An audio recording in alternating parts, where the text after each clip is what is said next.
All right, welcome to the Gup Shup Podcast, Ep.2. Official Ep.2? Official. There's a secret pilot episode, but that's going to stand to wraps. So today's topic is going to be childhood. The Desi. Desi? That was so bad. Desi. I never heard before have it been so whitewashed. The Desi childhood experience.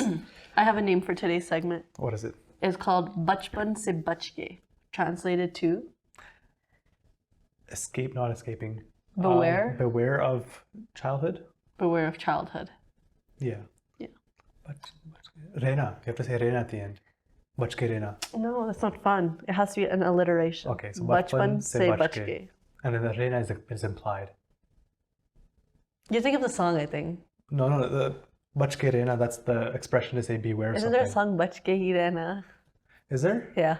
I've never heard it. Again, when it comes to Desi songs, I know them if I listen to them, but I never know any of their titles. Sorry, we're getting off Today's topic. not about Desi songs. It's about childhood stories. Yes, So which we have a lot of. yeah, we do. So I was thinking today we talk about we can't just talk about anything childhood related. So we'll talk about our experiences as a Desi child at school, and then our daily routines as a kid, Yeah, and our friend groups as a kid, of course. right? Yeah. So we will stick with elementary school era, not junior high, because by then you're not a kid. I don't know if I agree with that, but for the sake of okay, sure. Yeah. So we'll start. Any fun elementary stories?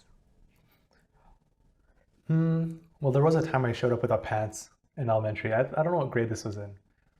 I hope it wasn't too late. Let's say grade 2 for the sake of my honor. I hope it wasn't anything later than that. But it was winter, so I don't know, is our audience international enough that they might not have winter? Or is it just I think they know what in winter is. first of all, international, we're at the university right now, and international students come over all the time, and some of them haven't seen snow ever. Well, I think they'll understand. Continue the story. Okay, sorry, I got off topic. So yeah, it was winter in grade 2, and in winter you have to wear snow pants as a kid, and they go over your pants, ideally. I didn't wear pants for some reason while getting ready for school this one day. I actually did something even worse. Not only did I not wear pants, Thermals? I didn't wear pants, I did wear thermals. Yeah. So, but they were pink thermals. And as a kid, if anything is pink, it's girl associated. And as a young kid, you're I'm not a girl. So I show up to school, take off my snow pants, and expose these bright pink thermals. And immediately I'm mortified. Put the snow pants back on and go to my teacher. It's I don't have pants. And the teacher's probably what? Probably the first time she's seen it that happened. So he's okay, just call your dad. So I think I even had trouble calling my dad because I didn't know the number. Because you're a kid. Why would you know your dad's number as in grade 2? This is before, by the way. Nowadays, all the kids have phones when they're in grade 1. This is back in the day. I didn't have a phone until high school. I finally figured out, not me, the school finally figured out my dad's phone number, and he had to drive all the way from work just to drop off pants. That's my one story from school that, yeah. I think to add to your story, when Bhavya turned 18, when he turned 18 and there was a birthday party at his house, his uncle brought a cake for the birthday party. And on the cake, it said, "Zip up your pants." And of course, all of us were so confused. Oh, why would your uncle bring you a cake that says, "Zip up your pants" on your 18th birthday? Maybe it was my uncle that dropped. No, I think it was my dad. I don't know how my uncle found out. Your dad, that's probably a story your dad would tell your uncle. Right? Yeah, it's right away, right after he gets off. And then Bobby had to explain the story to all of his friends because everyone was "Excuse me, what does that mean?" To be fair, it was a funny story because I was still young enough. If it happened anytime after grade 2, I'd be probably too embarrassed to say it. That's a fun story. I'm pretty sure you've had like a wardrobe mishap at school too, like in elementary. Oh man, I don't know. I have to think about it. I think wardrobe mishap. I didn't because I went to a school with uniforms. Oh, wait, tell me how that was. That was fun. I actually liked it. Some people didn't like it. I think I personally liked going to an elementary school with uniforms because one, you wear the same thing every day. So you don't have to think about what you need to wear the next day. Everyone looks the same pretty much. So there's no like comparison like, oh, that girl's wearing a nicer top than me. We're all wearing the same top. Well, to be fair, some girl could just have like a top that's, properly cleaned and ironed, and some other girl could be wearing like this, Wrinkled up. Actually, no, was there a distinction there? I'm gonna say what school I went to, right? Is that allowed? I'll say those. Go ahead. I went to Mayo Kumin. Okay, literally the daysiest brown elementary school here. Talked to most brown people here, and at least once they went to Mayo Kumin. Like you went to Mayo Kumin in kindergarten. For kindergarten, I didn't have a uniform in kindergarten though. Kindergarten we didn't have a uniform, but in Mayo Kumin, they made us wear uniforms. So yeah, like it was nice. We can just wear the same thing every day. I think somehow though, kids, or I don't know if it's kids or parents, still found a way to create a divide amongst fashion between girls when they wear uniforms, because you would know who the popular girls are and who the non-popular girls are, because the popular girls would always show up in like their like plaid skirts, right? Like button, what do they call it, white dress shirt, and they wouldn't wear their cardigan. Whereas us non-popular girls, we would show up in our gray chunky dress pants. Wait a minute, but it was a uniform. Like there was options within the uniform? You had options, so you could either wear, like for girls at least, you could wear pants, you could wear a tunic, so it was like a skirt. No, what are they called? Skort. It's a skort. A skort? Those are fun. There's a skort, so you can wear like the skirt short. Okay. Or you can wear a tunic, I think, which is like the dress. Okay. So the popular girls would wear their dress, and they would not wear dress pants, barely. And they were popular because they'd always have their hair down. Okay. And then me, I used to show up in my gray dress pants most of the time. Sometimes the skirt, but gray dress pants, white dress shirt, black cardigan like a little boy, and then my oily braid. Wait, so did you want to wear that, or was your No. mom just forcing you to wear the dress pants and stuff? My mom. But I still wore dresses sometimes, but there's still a way to tell like who was a popular girl in elementary school and who wasn't. But since you're talking about winter, I had some winter stories here. Okay. So one thing as a Desi child, I think people experience, as a Desi girl specifically, growing up, especially in Canada where it's cold, is that when you're a kid, especially if you're like Punjabi, most Punjabi kids, girls probably dealt with this, your mom will oil your hair up. So she'll put a bunch of coconut oil in your hair. Same for me. And then she'll braid your hair up. And then you're going to step outside in like minus 30 degrees to go to school. And the walk from the car to the front entrance, you walk inside and your braids are just icicles. Yeah. And it was so fun because it's like you just like lift up your braid and like a big solid stick, it would just move up or whatever, right? And you can just like crack it. I like the cracking part because it happened to my hair too. And you just be like, crick, crick, crick. Yeah. It was fun. There was that, the oily braid thing. And then another thing, so Mayo Kumin's field, very poorly made. So how to explain it? The field was like concave. Well, so it was like a lake. Yeah, so it's very concave. And then every time, especially in the spring, I think closer to the springtime, the snow would melt and the drainage system wasn't working well. Yeah. So the water would pile, like it would fill up, and then a thin sheet of ice will form on top of it. And oh man, I remember like, I feel like things are probably depressing for kids now because I remember we used to do so many dangerous and fun things growing up. But then while we were in elementary, rules got reinforced that stopped these things. So for instance, during winter, before you could walk around wherever you want on the field and there was no rule. But with this whole drainage issue, sometimes kids would walk and then the ice would break and then they would fall into the water. Well, how deep was the water? Not deep, but for a kid it's deep, right? Oh, yeah. I remember this lake. I remember in kindergarten at Mayo Kumin. It was actually it was pretty deep. Like, it was deep. For a kid, it was deep. For a kid, I remember it was deep, like you can go up to your knees as a child. And like, to be fair, you can drown in like 2 inches of water. So like. But like I remember me and my then best friend, we used to And I know she watches this podcast. Okay. So she'll like this. She might remember the story. So I remember there used to be like that lake, the ice lake, and there'd be supervisors and we're not allowed to go. And her and I, being the dramatic girls that we were like, we're still gonna do it. We're gonna go on the lake. We're gonna go on the ice lake. So we'd play a little game where we would just like follow each other on the lake. And then it's so satisfying hearing that thin ice just like cracking. And I remember, I think I was in front of her. And then while I was walking, of course I was the fat kid I was. And I was just heavier than her. So as I walked, the ice underneath me started cracking. And then one of my foot just like dropped. And I think that day I was wearing like stockings. So everything just got wet. Yeah. And then one foot was in, and then I could feel the other foot, like the other one was cracking. So my friend turns around, she's about to walk away. I grab her arm and I'm like, not today. And I yanked her down with me. So we both fell into like the ice lake. And then we were just stuck because we're trying to like lift our legs out of it and walk around. And I remember one of her classmates' mom was a supervisor and she's looking at us and she's yelling at us. She's like, girls, what are you doing over there? Get out. You're not allowed to be there. But those were fun. And then how did you get out? We just very large steps over the ice. But it was fun. Like, we want to do like dumb stuff like that. Like, I think the dumbest rule, for instance, was they banned snow hills in elementary. Like sledding? Just like going on it. You're not allowed to just climb on snow hills. Like if there's a hill with snow, you cannot be on it. No. Or, you know, like when the snow makes hills already, you can't climb those either. Really? Yeah. I don't think we had this rule for us. We had this because, you know, like it would snow, people would like eventually make piles and you'd get like a nice little hill. And that'd be like, I think it devolved into gang warfare at some point. Because like some kids would be on the top of the hill. It was a brown school probably. Like.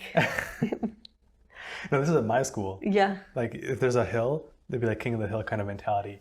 Whereas, I mean, kids in general, they see something like something unique in a field, they'll just gravitate towards it. But the thing is, I think for us, I remember one incident, and I swear after this incident, they made the rule that snow hills were banned.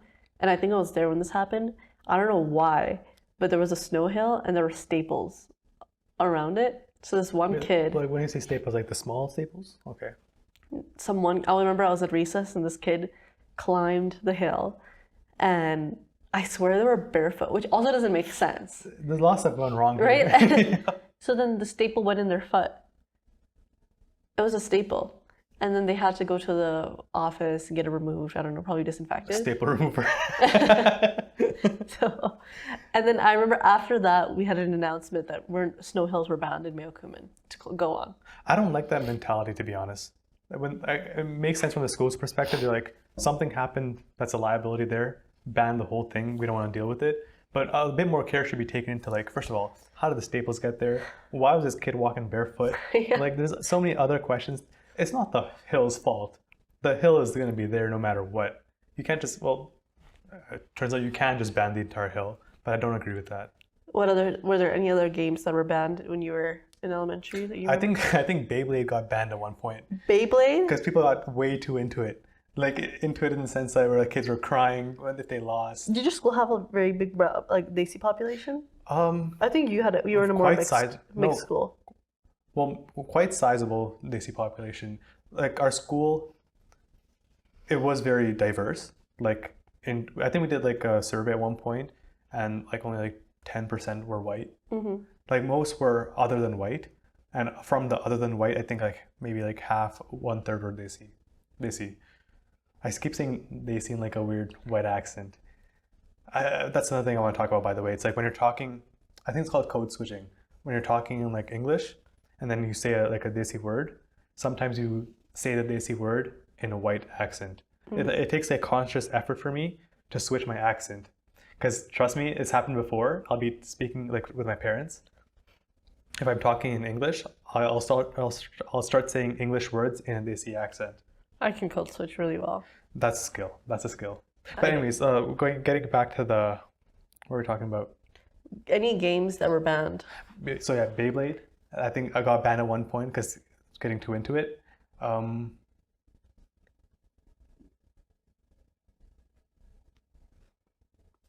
I can tell you one that got banned. I think Grounders. Or like, no, Grounders. It's the one where like you have to close your eyes. Yeah, Grounders. That's Grounders? I was gonna talk about that. I remember Grounders getting banned in our school, and I was like, this is Unacceptable. This is injustice. Yeah. Injustice. I can't do it. It was like, come on, like kids are gonna roughen up. They're gonna grow up getting hurt. I think the issue was that the fact that you had to be like your eyes had to be closed.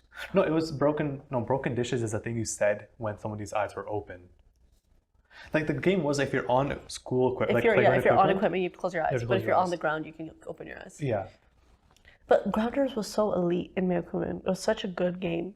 Like everyone, because Myokumin's playground for me was like amazing. Like I thought it was amazing because like everything was almost connected. So other than these like individual whatever equipments here and there, but like, most of that's where the fun part came. Like it was all like one. Big most of it was network. connected. There was like bridges connecting stuff. So Grounders was really like very popular in Myokumin, and all of us used to play it, and it would go like we would play intensely. I still remember like we were playing Beyblade and well not Beyblade, jeez, we were playing Grounders, and I think I was like I think I fell on the sand, and there were these like two boys that were it for Grounders. And it was so intense that I like fell on the sand. And I still remember it felt like a dramatic movie. Like I'm running away from these villains. So I fell face forward, and I'm doing the military crawl. I'm doing the military crawl, and suddenly this boy from my class grabs my ankle, right? And I'm like trying to crawl away from him. And then at one point, he like I got away, but he pulled my shoe off. And then I remember in my mind, I'm like, if I have to sacrifice the shoe, I might as well sacrifice the shoe. And I went on the equipment, and this boy just stabbed my shoe. He's like, don't you want your shoe? I'm like, just keep it. I don't want it. So doesn't that count as being tagged? I don't know. We played our own weird rules. But I still remember the day they banned it. Luckily, I think they banned it when we were in grade 4 or 5. So we still had our prime age where we actually played it when we were younger. But I remember when they banned it, I was like, this is so unfair for us. And then I was thinking, man, the future generations are going to be messed up because they never are going to know what Grounders is. They're never going to get roughed up. They're never going to break an arm. Yeah. Because when I did my summer job and I had to when I had to like do playground games with a bunch of kids, I remember one time I was with a group of kids. I'm like, hey, you guys want to play Grounders? And they're like, what's that? Wow. They don't even know the name anymore? They don't even know the name Grounders anymore. Erased it from history. That's crazy. Did you have Red Rover getting banned? No, that was actually fine. We got Red. Myokumin sucked. The admin, man. Why would you do that? They banned Red Rover for us. It's a liability thing. We used to link arms, and like it used to be a big game. Like we'd have a lot of people joining us, and then we'd do the whole like Red Rover. Red Rover was funny though, because Red Rover was a game. It's like Heads Up 7 Up, where if somebody calls your name, you feel so special. You feel so, even though you're about to go and hurt yourself. Yeah. You're like, they said Red Rover. We call Anjali over, and I'd be like, guys, thank you. I'm popular now. I'm like, they love me. They want me. Little did I know they would call my name because they knew I was weak. So they would know I'd lose. You're still getting selected though. I would do the weakest little run. I was too scared to get hurt, so I wouldn't even try to break arms. But that game, I remember like when my group used to call like a boy or a girl who I knew were violent or very fast or strong, I'd be terrified because I can see them running towards my direction. Just trembling. And my hands are shaking. I'm losing my arm today. I was thinking of something else. When you said Red Rover, I was thinking British Bulldog. No, British Bulldog was fine. I never played Red Rover though. You never played Red Rover? No. No. Because the reason why I think most of our time in elementary was taken up by football, soccer. Why do you call it football? Because I'm trying to get into the proper pronunciation. Because I realized that most of the world calls it football, and it makes sense because you play it with your feet. Anyways, the point. Okay, but football is but this is special because again, it was like class warfare. Because in my elementary, there were like 2 different streams, right? There was the French immersion stream, and then there was the like Kogito stream. So Kogito just like you learn how to read and write different, I guess. I don't know. So the French immersion kids would have their own team, and then the Kogito kids would have their own team. And guess who won all the time? Kogito? Hell no. We got our butts kicked every single time. And it got so bad. Like these French immersion kids were like Ronaldo, Messi. Like, they're just like dangling all around us. And this one game was so bad. Like our goalie, poor kid. I don't know if I should say his name. I'm not going to say his name. But poor kid was like he wasn't that good of a goalie. But he was trying his best, you know? Yeah. He let in like 3 goals right off the bat. Yeah. And then he got hit in the face by No, he got hit in the face, so he saved that one. But on the rebound, like hit in the face, rebound, and then they scored. He was bad. I mean, that one I don't blame him for because after he got hit in the face, he was kind of like shocked for a bit. So they kind of like. Can you imagine, like, even though he got hit, he's like, I finally saved it. And then he just. No, the French immersion kids, they're like, I don't know if they're just better than. I don't know if they just played more. I don't know if they're having secret practices, but they were just better than all of us combined. So that's why most of my elementary was taken up by defeat. That's a sad childhood experience to have. Well, we did have fun. It was still fun because it was like a common enemy and a common goal every recess. And I'm sure like some recesses like we played something else because like when it was winter we obviously weren't playing. But then during winter we would be inside. So did you have inside recesses ever? I think. Oh yeah, indoor recesses. Yeah. So when it gets too cold in Canada, it's like you take your recess inside and you just play board. Oh, this is a fun story. We invented our own like card game. Yeah. In elementary. It was like about raising and cat. It was like Pokemon, except with dragons. And again, it died because people got way too into it. Like people are crying over it. It's like we had made up a whole rule system where it's like to battle dragons, you do this and do this. And then during this one battle, there's like an argument because kids are making up rules. Obviously, we didn't balance the game properly. There's this argument over who won, and it's like, my dragon has 15 power points. Just started getting way too out of hand, so we ended that pretty quickly afterwards. I think we made a game too in elementary. We made it, but not an indoor game though. It was an outdoor game. I don't remember who I did it with. It was me and I think a girl or a few girls maybe, or I don't know, but it was called Good Doctor, Bad Doctor. Okay. And it was just the most weirdest elaborate game, like. There's a bunch of patients and there's one good doctor and there's one bad doctor, and it's like almost like dodgeball. So like bad doctor, and you don't know who the bad doctor is, I think, or you do know, and the bad doctor goes around and tags people, and then they make the patient sick. The good doctor has to come and heal them, right? And I have no idea what was the purpose of the game, like where we ended up. But you know what was so cool? I remember me and a few friends, we made the game up, and I can't remember the rules anymore, but it was like interesting because like I think the patients start standing in a circle and they kind of like tangle their arms first. Okay. And then you have to untangle and then run away, kind of thing. Oh, that's like isn't it like a team building exercise? Yeah, but we kind of like merge things. Well, what was fun was, I think, what's it called? After we made it, a few years after that, students that were younger than us were playing that game. That's the ultimate validation. So that was like nice. Because when it crosses that grade boundary, then you know it's like a good game. Then you know it's a good game. Oh, there's one more. We didn't make it up. It was so me and this boy. This one I really clearly remember. I remember him and his little brother. We had like sand pits in Meokumin. Oh yeah, sand pits. And then we were standing there. I still remember this day really clearly. And I was like, hey, and I was like, do you want to like let's try playing a game and let's try to get a bunch of people involved. So we had a goal of creating the largest cops and robbers game. What are the rules of cops and robbers? I don't think I played cops and robbers. I can't remember. It was like cops trying to tag the robbers, and then robbers are trying to steal stuff, I think. Okay. But like, oh no, cops and robbers, like, there's a jail, so you tag somebody, they go in jail, and then robbers are trying to take them out. It's like capture the flag, but like one way almost, I think. Yeah. And we're like, let's make the largest cops and robbers game, and we're gonna try inviting all of our friends, all of our grade, and then he had a little brother. We're like, we're gonna try inviting his like buddies too. And I still remember it was a good game. We got everyone involved. It was the largest game of cops and robbers that we played in Meokumin in the 6 years we were there. How many people like estimate? I have no idea. I was a kid. Everything seemed too big. That's it true. Could have been like 3 people. I'm like, wow.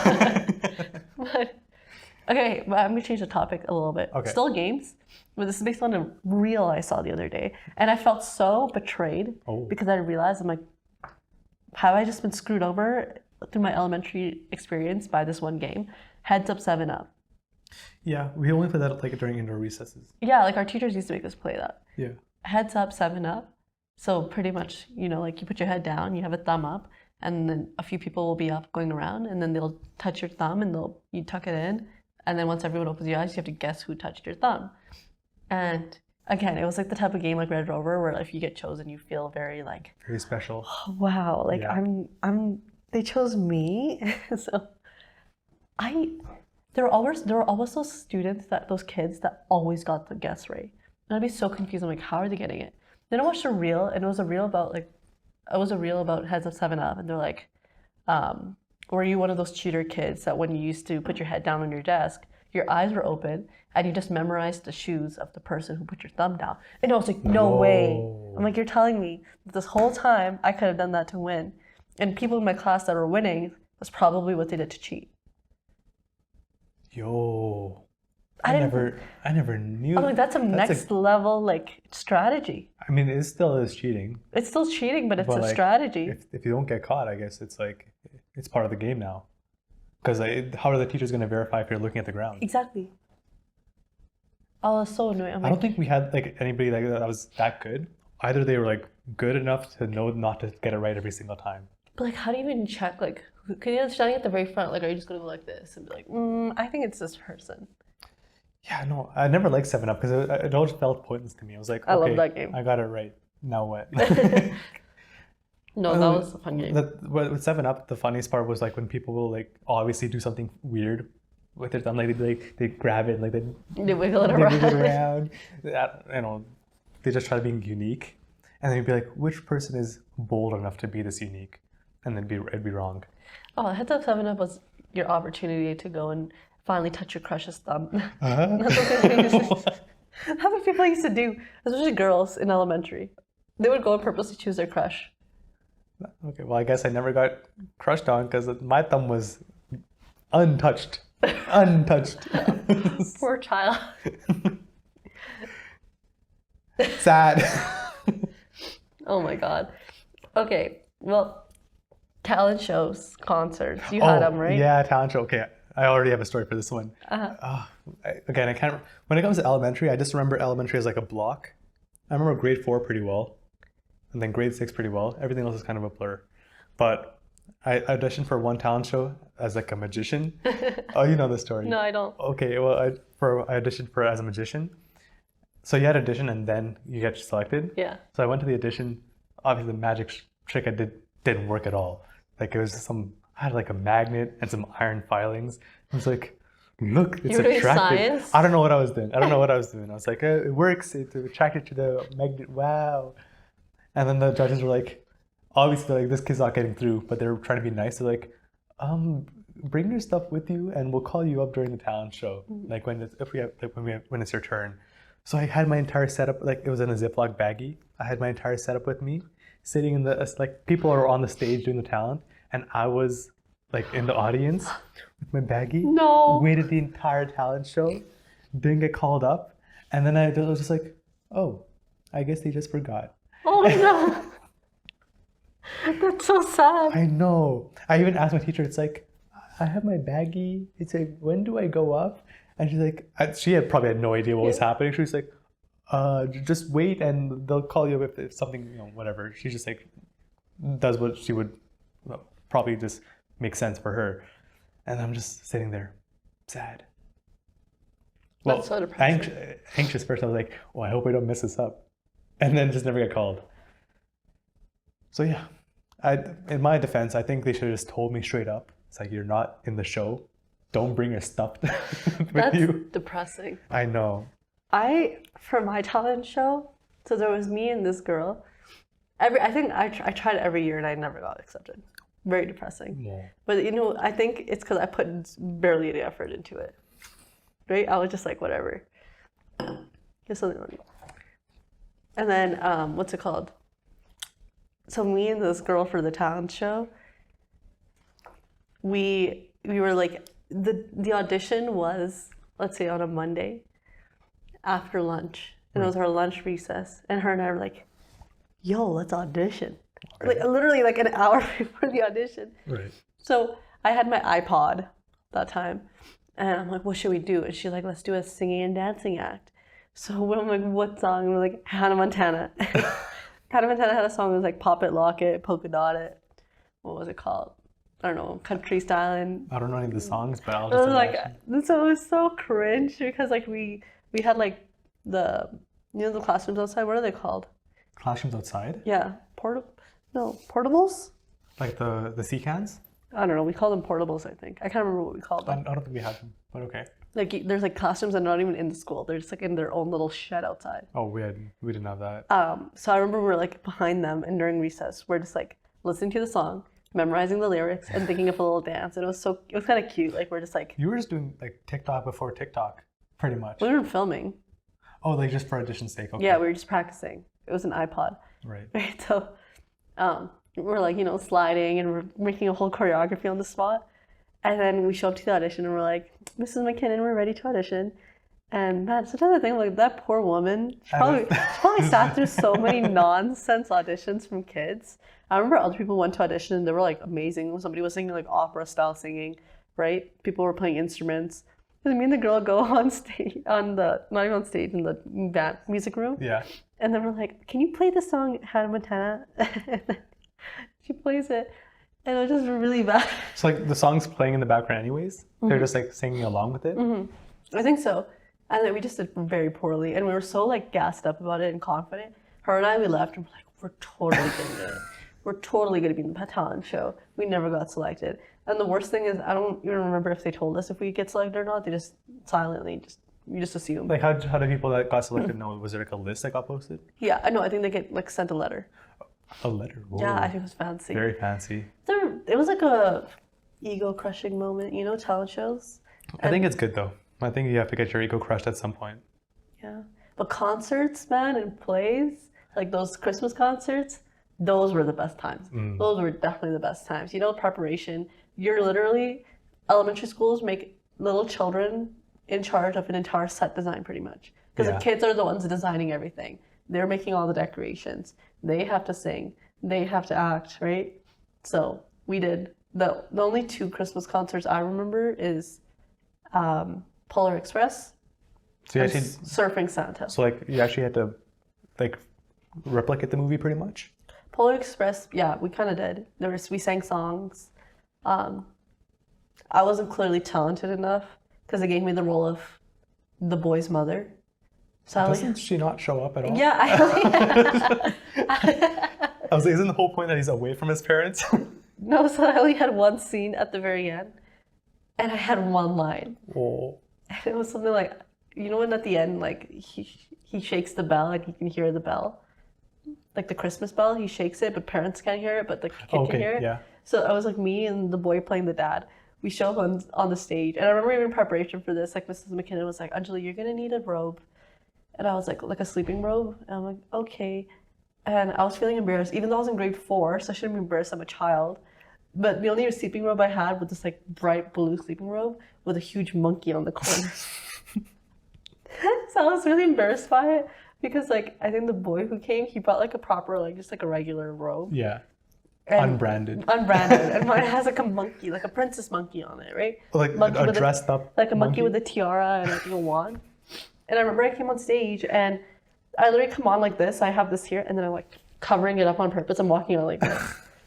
And my only line was like, my job was just to look at the kid, nod my head, be like, I can't hear anything. And then I left the stage. Maybe like a 2-hour concert and me and him are just backstage the whole time. Imagine he messed up the line too. But I mean, made up, I know, right? Made up for it because the grade 6 concert, I was like one of the leads. So that was fun. Mm-hmm. I guess she had more faith in me that time. But every time I had a solo too. I sang a solo. You gotta work that's the film industry, you gotta work your way up. But it was You terrible. start off as like the tree in the background, and then boom, main character. Yeah, and then I look back, it was just really bad. So yeah, did you have Christmas carols as a kid, like school assemblies where you all sit down and sing carols? Not sit down. We just have like choir. Okay, because like for us in our school, we had everybody would have like an assembly. We'd all sit down and we'd all together sing Christmas carols. Oh. I don't know. I hope they still have it because I feel like with the political climate nowadays, they probably try to get rid of something like that. They don't. No, but they do. But like when we were kids, we would sing like cutesy, like wholesome songs. Like it would be like Christmas carols, right? Yeah. Now I feel like elementary schools, they just make parodies of like modern songs. Really? Yeah. So there's no like traditional Christmas carols anymore? I think there are maybe, but like there's more of like they're gonna start singing like 50 cents or whatever. 50 cents, what's that? No, what's that? What is that? Oh, for a second I thought you meant like 50 Cent, like the rapper. Yeah, I meant 50 Cent. Kids are singing that for Christmas? So, Wait, like parodies. What song? I don't know. Candy Shop? Yeah. That's a dirty song. They should not. Okay, well, I want to hear some of these parodies. Like, I swear in the next 2 years, there's gonna be choirs singing like Espresso. Probably. Right? Like, it's just, but I've noticed that. I've heard it, and I'm like, I sometimes look at videos. I'm like, what is going on with schools nowadays? I kind of want the Christmas carols. Like, some people might be like, it's too religious, but I don't really see it that way. It was kind of like a fun, like Christmas is like kind of, what's it called? Transcends religions in a way, because you celebrate Christmas. Obviously, we're not going to be going to church and doing all that stuff, but we still like enjoy the traditions of Christmas, like, you know, giving gifts, being with family, all that stuff. So I like in school actually having everybody come together, sit down in the assembly and sing like carols together. Very wholesome. It was wholesome, yeah. And I hope they don't get rid of that. Or I hope they haven't gotten rid of it just because like political fears of, you know, it's too religious. Ready for questions? Like the main questions? I'm ready for questions, yeah. Okay, I'll ask you the first question. Yes. Did you ever experience racism as a child? And if yes, what was it? Again, I don't think so. But then I don't really know. Because I wasn't really thinking about racism at that time. I'm trying to think of like if there's any situations where it might have like happened and I'm realizing it now. But I honestly don't think so. Because first of all, like I said, our school was very diverse. It wasn't like not white people, like non-white people were the majority by like a long shot. No, I gotta say just no. I'll answer my question. You had one? Not really. I have two mini stories. Okay. First of all, my school was basically almost brown people. Okay. So if anything, there was reverse racism happening there. What's reverse? Every time a poor white kid joined the school, I think all of the brown kids would bully them out of it. I don't think there was a single white person that lasted more than 2 years in my Okuman. That's just straight up racism then. No, like it was like against white people. But like not racism. Like you guys weren't like looking at the color of their skin, right? We were, because almost all of us were brown. Yeah, but I don't think it was like race motivated. Like no, I don't think kids. I don't think as kids you weren't like, get this whitey out of here. No, it was like no, I think it was just like hard. Kids. Yeah, I think it was just hard for them to like adjust, right? Because like a lot of Desi kids with a lot of problems, right? I think one time I didn't experience racism. You can't really experience racism in a brown school. It's literally all brown. But like in general, not racism, maybe like, I don't know what it was. There was one incident, maybe this has nothing to do with the question. But if it's a funny story, let it rip. There was one incident where there was this one bathroom in Meokumin, and everyone used to say, this bathroom is haunted. Kind of like the one in Harry Potter. Yeah, and it was like the story was Bloody Mary haunted. Oh, right? That's scary. And they were like, this bathroom's haunted, you never want to go there. So as a kid, if I really needed to go pee, and that was the closest bathroom, I would run across to the other side of the school to use another bathroom. And then the one time I remember as I got older, I got like the guts to go in the bathroom. And like, I understood why people were kind of scaring us saying it was haunted, because it's kind of weird. There was a bathroom right next to the gym.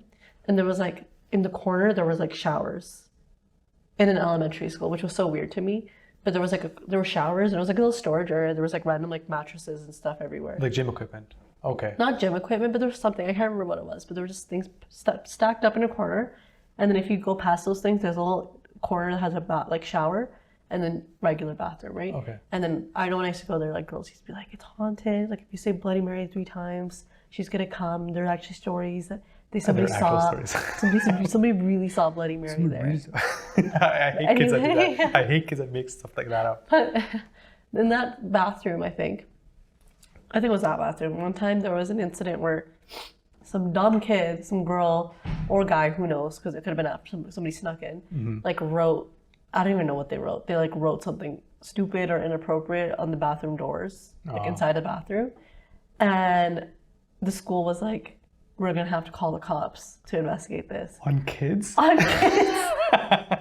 So there was a whole incident, I swear, because I think they wrote something. And then there's a whole incident where like EPS, like the cops, showed up in the gym, right? And they sent out this like newsletter to all the parents. And they're like, hi parents, we are very disappointed. This is a serious concern. There was vandalism in the bathroom. The cops will be involved. Please be prepared. your child might be questioned. Some like 8-year-old in handcuffs. I'll never talk. So I remember when that letter came, I went to school and I'm just like, I don't know, I was acting like I was acting guilty. I went to school looking here and there. I'm like, oh God, they're gonna ask me. What am I gonna say? Let me get my story straight. I'm like, do I tell them I've never stepped inside that bathroom? He's like, but I have. And I was just like really, really scared. And I remember they were actually calling kids, apparently, I don't know if this is a scare tactic, but they were calling certain kids into the gym and questioning them. Which I have no idea how that probably went, because I never luckily got questioned. But I don't know why I was stepped into school and I was like terrified, like I was like shaking, and I'm like, oh my God, I'm gonna be called in for questioning and I'm gonna get arrested. Oh my goodness. But I guess, were the police actually on premises?